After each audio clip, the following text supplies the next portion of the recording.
42121111093. Kelas B, jurusan Pendidikan Bahasa Indonesia, Fakultas Keguruan dan Ilmu Pendidikan, Universitas Siliwangi. Di sini, saya akan menjelaskan materi tentang teori belajar behaviorisme atau teori belajar behavioristik. Tugas mata kuliah berbicara dengan dosen pengampu Bunda Welly Nores Kartadireja, SPD MPD. Teori belajar behaviorisme adalah teori belajar yang mana menitik beratkan pada perubahan tingkah laku peserta didik yang terjadi akibat dari interaksi antara dorongan dan juga respons, yang mana sering kita sebut dengan stimulus dan juga respon. Ada tokoh-tokoh pelopor teori belajar behaviorisme. Yang pertama ada J.B. Watson, yang kedua ada Ivan Pavlov, yang ketiga ada B.F. Skinner, dan yang keempat ada E.L. Thorndike. Teman-teman bisa lihat gambar tokoh-tokoh dari teori belajar behaviorisme ya. Terus ada juga persepsi teori belajar behaviorisme, yang mana teori belajar behaviorisme atau behavioristik ini adalah salah satu pendekatan dalam psikologi pendidikan.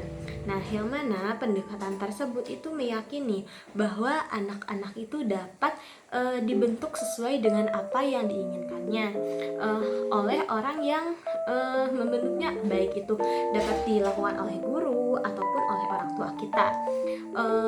Terus teori ini menganggap bahwa pembelajaran itu sebagai perubahan tingkah laku seseorang. Nah, selanjutnya ada eksperimen teori behaviorisme. Yang pertama ada teori Ivan Pavlov menggunakan anjing, daging, dan juga bunyi lonceng untuk mengeluarkan air liur anjing. Nah, teori Pavlov itu merupakan salah satu metode untuk mempelajari perilaku seseorang yang mana menggambarkan proses pembelajaran melalui sosiatif stimulus dari lingkungan dan bersifat alamiah.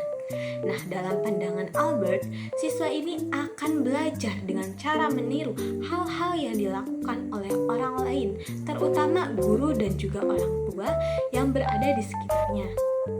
Nah, teman-teman, sekarang teman-teman dapat menyimak video percobaan dari teori Ivan Pavlov. Selamat menyaksikan. Dalam teori Ivan Pavlov, ia menggunakan eksperimennya terhadap anjing. Berikut adalah tahapan-tahapannya. Tahapan pertama, di mana anjing bila diberikan sebuah makanan, maka secara otonom anjing akan mengeluarkan air liur.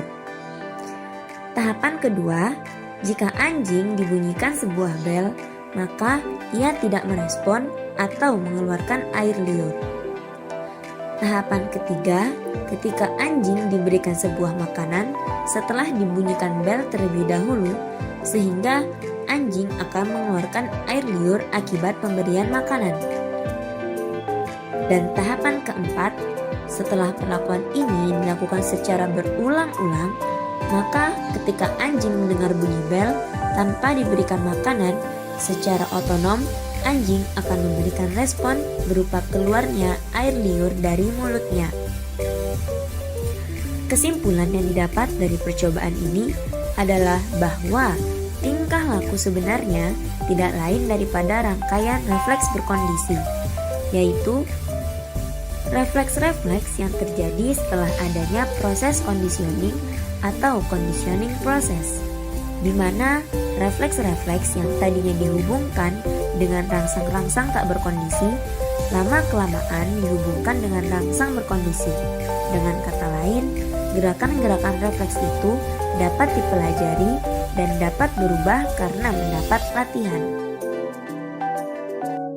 Selanjutnya ada teori J.B. Watson dengan menggunakan Little Albert, seorang anak kecil dengan tikus putih yang menyebabkan anak kecil itu takut terhadap tikus dan juga bulu-buluan. Nah, teori belajar Watson ini merupakan proses interaksi antara stimulus dan juga respon, tetapi teori stimulus dan respon ini yang dimaksud itu harus berbentuk perilaku yang dapat diamati dan juga diukur. Nah, dengan kata lain, teori belajar Watson ini harus mengenal adanya perubahan mental pada seseorang selama belajar. Nah, untuk percobaan teori J.B. Watson ini, kalian dapat melihat video percobaannya. Percobaan yang dilakukan John Watson pada tahun 1921. John Watson menggunakan objek penelitian yaitu balita yang bernama Albert dan tikus.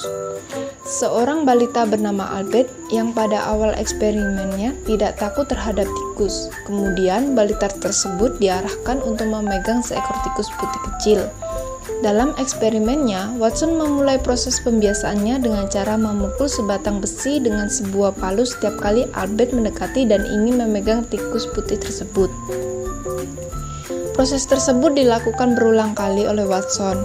Akhirnya, ketika tikus itu muncul walaupun tidak ada suara keras, Albert menjadi takut terhadap tikus. Tidak hanya takut terhadap tikus, bahkan terhadap semua benda putih yang berbulu dan hewan seperti kelinci. Yang ketiga, teori Thorndike menggunakan puzzle box dan juga kucing, yang mana mengakibatkan kucing bisa keluar dari puzzle box itu.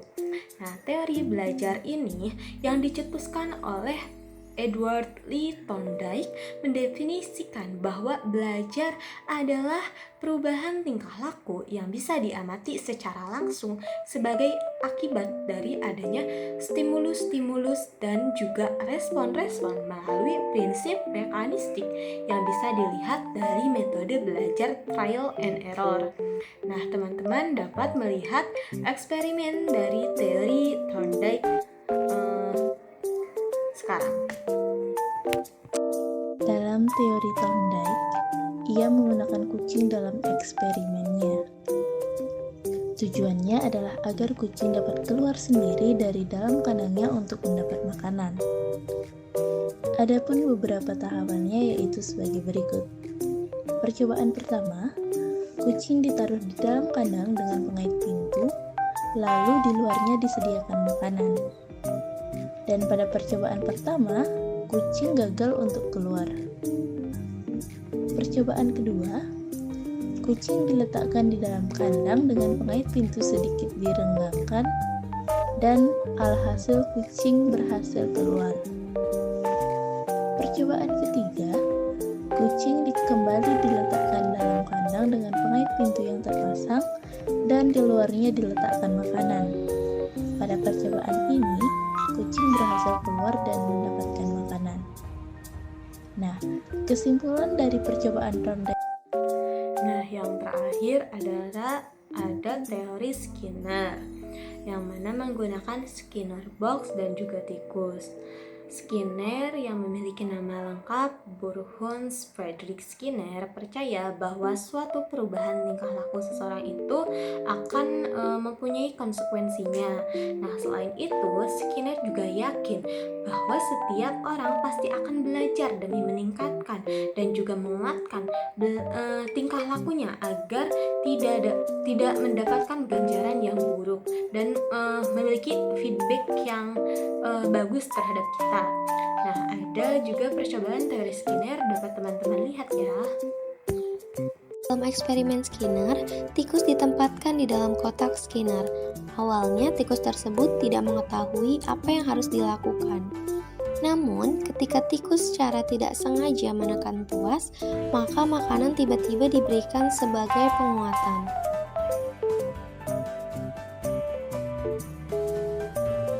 Seiring dengan berjalannya waktu, tikus tersebut belajar bahwa dengan menekan tuas, ia dapat memperoleh makanan.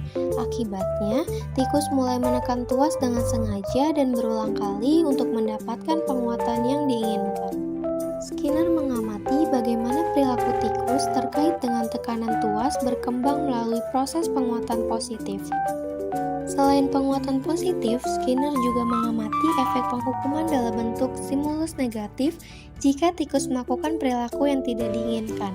Misalnya, jika tikus terus menekan tuas namun tidak ada makanan yang diberikan, akan ada suatu rangsangan yang tidak menyenangkan, seperti suara keras atau getaran yang dipicu saat tikus melakukan perilaku yang tidak.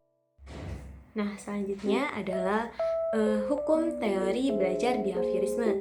Yang pertama adalah teori Thorndike atau hubungan. Yang ada 3 hukum. Yang pertama itu ada hukum kesiapan atau sering disebut law of readiness. Yang kedua ada hukum latihan atau law of exercise. Yang ketiga ada hukum efektivitas atau law of effect.